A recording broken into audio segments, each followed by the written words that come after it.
Xodimlarning samaradorligini qanday o'lchash mumkin? Xodimlarning samaradorligini baholash va har bir kompaniya uchun bu juda ham muhim instrument hisoblanadi. Ularni quyidagi usullar orqali baholashimiz mumkin bo'ladi. Birinchi, KPI orqali asosiy ko'rsatkichlar tizimi, ya'ni KPI yordamida xodimlarning aniq maqsadlariga erishish darajalari o'lchanadi. Har bir lavozimda individual ko'rsatkichlar belgilanadi. Obyektiv baholash imkoniyatlariga ega bo'ladi. Qanday qo'llash mumkin? KPIlarni aniq belgilash va ularni muntazam monitoring qilish. Xodimlarga KPI bo'yicha aniq fikr mulohazalarni berish. KPIlarni biznes maqsadlariga muvofiq yangilab borish zarur bo'ladi. Ikkinchi, OKR, maqsadlar va natijalar tizimi. OKR tizimi kompaniyaning strategik maqsadlariga yo'naltiradi. Har bir xodim yoki bo'lim o'z maqsadlariga ega bo'ladi. Xodimlarning ishga bo'lgan motivatsiyasini oshiradi. Qanday qo'llash mumkin? Xodimlarga yillik yoki choraklik OKRlarni belgilash, har chorakda natijalarni baholash va optimallashtirish zarur. Uchinchi, 360 darajali baholash tizimi. Xodimlarning samaradorligini nafaqat rahbar,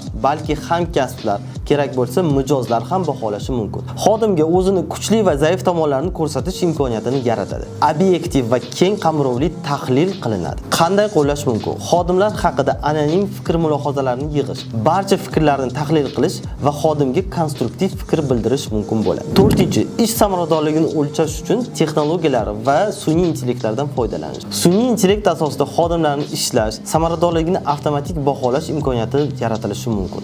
Xodimlarni real vaqt rejimida samaradorligini kuzatish imkoniyatini beradi. Qanday qo'llash mumkin? Trello, Asana, Jira loyihalari orqali kuzatish va xodimlarning ish natijalarini, yuklamalarini baholashingiz mumkin. Time Doctor, HubStaff vaqt monitoring qilish va xodimlarning samaradorligini baholashingiz mumkin bo'ladi. 5. Smart maqsadlar yondashuvi. Maqsadlarni aniq o'lchab bo'ladigan va realistik bo'lishi zarur. Smart tamoyili orqali xodimning natijalari aniq baholanadi. Misollar, keyingi 3 oy ichida mijozlar sonini 20% ga oshirish, kod yozishdagi xatolar sonini 30% ga kamaytirilishini smart maqsadlari orqali belgilashingiz mumkin. 6.